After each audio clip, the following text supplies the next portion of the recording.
Good afternoon, everyone. Welcome to the MudRoom, our weekly free and live uncommon sense parenting class. How is everyone today? Sorry I'm a little late. We're having some camera issues, but they seem to be resolved, so that's good.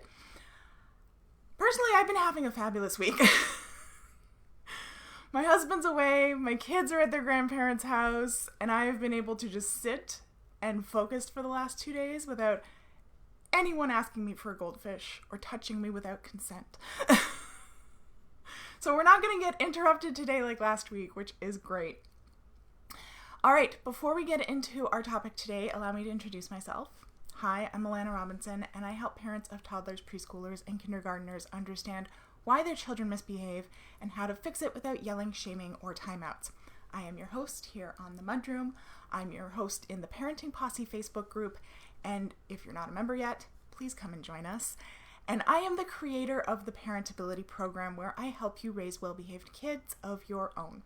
If you're watching, please say hi. Let me know how you're doing today. If you're watching the replay, drop a replay in the comments.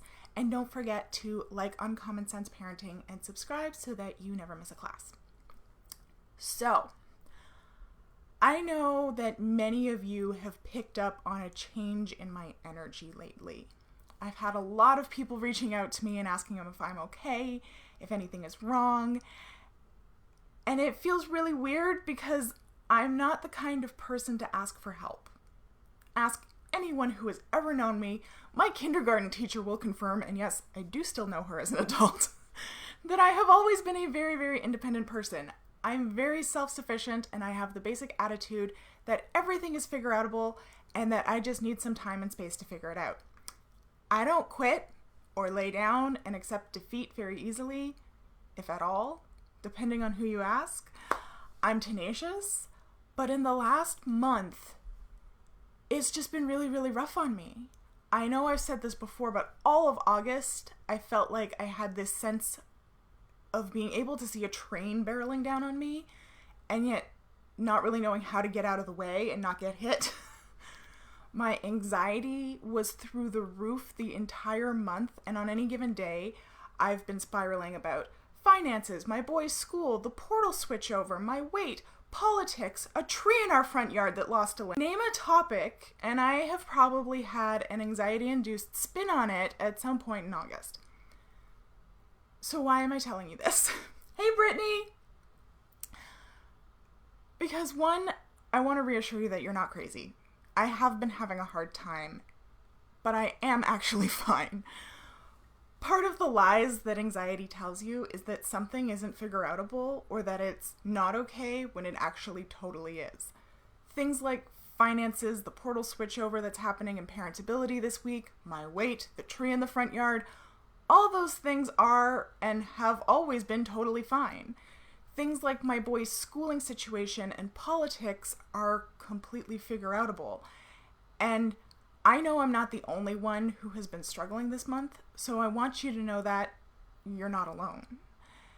And you're not a bad parent if you're struggling with what feels like everything at once, too.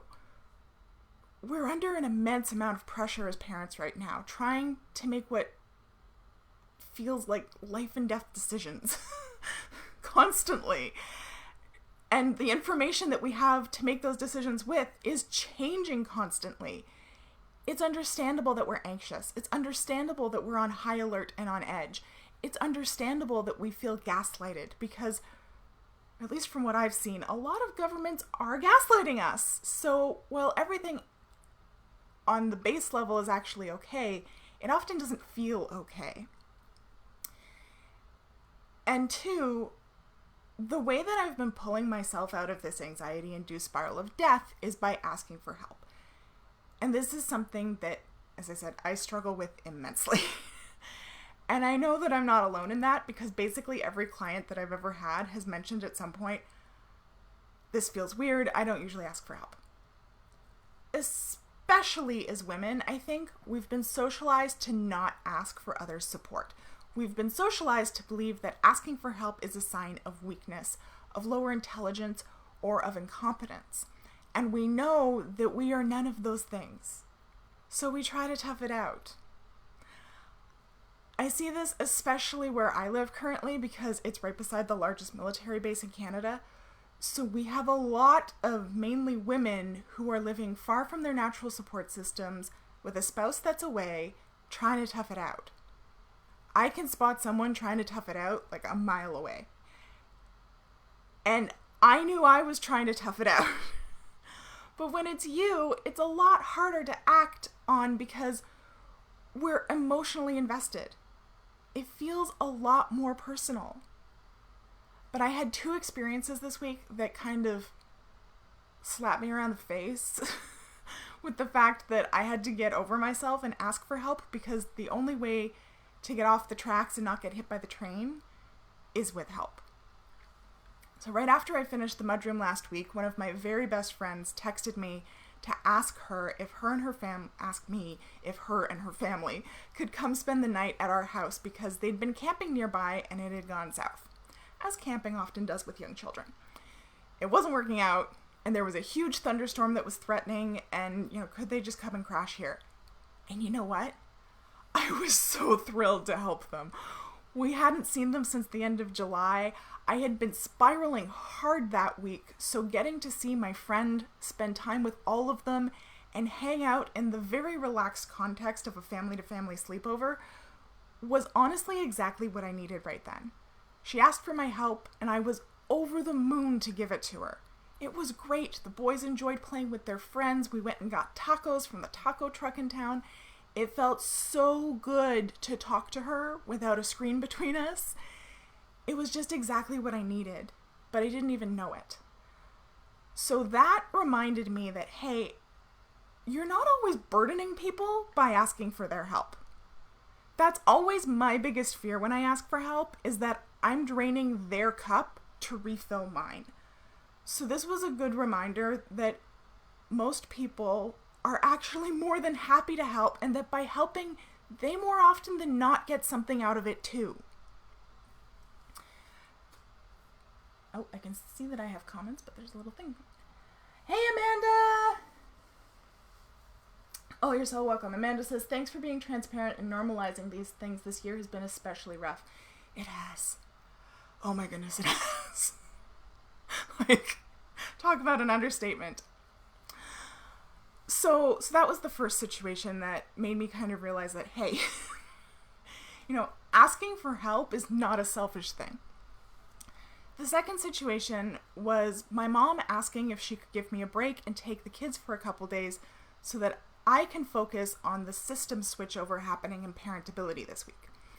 For those of you that aren't in parentability and therefore don't know, we're in the middle of transitioning our entire system from one software platform to another, which is a mammoth task. It's a big job. We were very lucky to receive some grant funding that we were able to use to facilitate that switchover, but it's still a huge deal to go from one platform that is broken to another while you have people actively using it. And as we all know, I'm a walking EMP. Software never goes smoothly for me. And to add to that stress, my husband's away right now. So I was talking to my mom about how I was going to juggle this big labor-intensive switchover and care for the boys all by myself and start homeschooling them and, make sure that my house isn't a complete pigsty.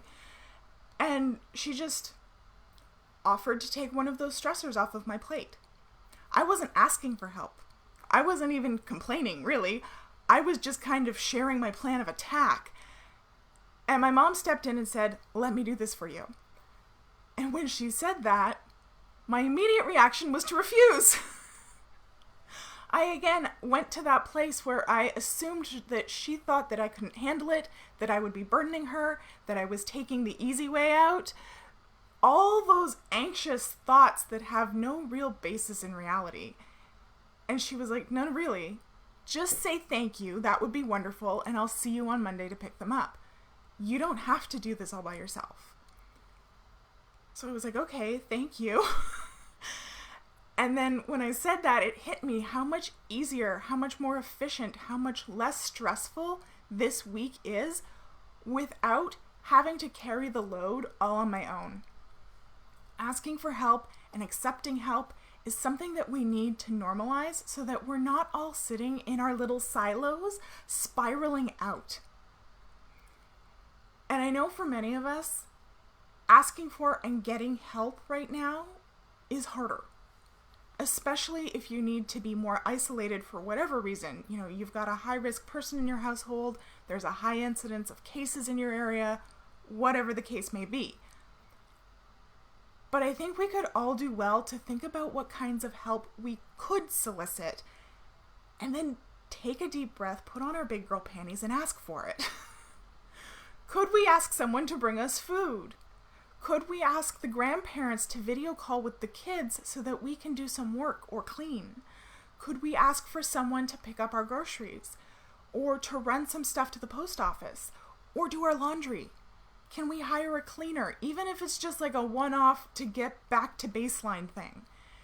Can we ask around for those free meal prep box coupons so that we can take meal planning off of our plate this week? There's a lot of small ways that people can support us, even if we aren't in a situation currently where we can receive big face-to-face support like grandparents actually taking the kids. Because that gas tank that I'm always talking about, it applies to us too.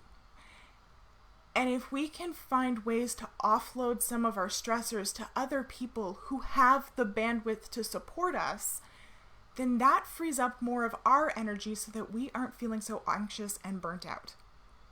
This is the exact same principle that we focus on in parentability with our kids, of reducing or mitigating their stressors so that they have the energy to behave well and use their executive skills like we want them to. So what do you think? Do you have any ideas of ways that you could ask for help this week? I'd love for everybody who listens to this to commit to themselves to ask for some kind of help with something within the next week. That's my challenge to you. Get some help in the next week, and if one of those things is taking up a lot of energy and brain space for you, is figuring out your child's behavior, then let me help you. I'd like to invite you to join my Parenting Posse Facebook group, which, as I said, is the beginning of my free peer support Facebook group. Or if you're ready for more structured support, more one-to-one support, I invite you to learn more about the parentability system in my free workshop, How to Raise Well-Behaved Kids Without Yelling, Shaming, or Timeouts. The link for both of those is in the description. Okay, so that's it for today. I hope everyone has somewhat of a settled week, and I will see you next week for another Uncommon Sense parenting class. Okay, bye.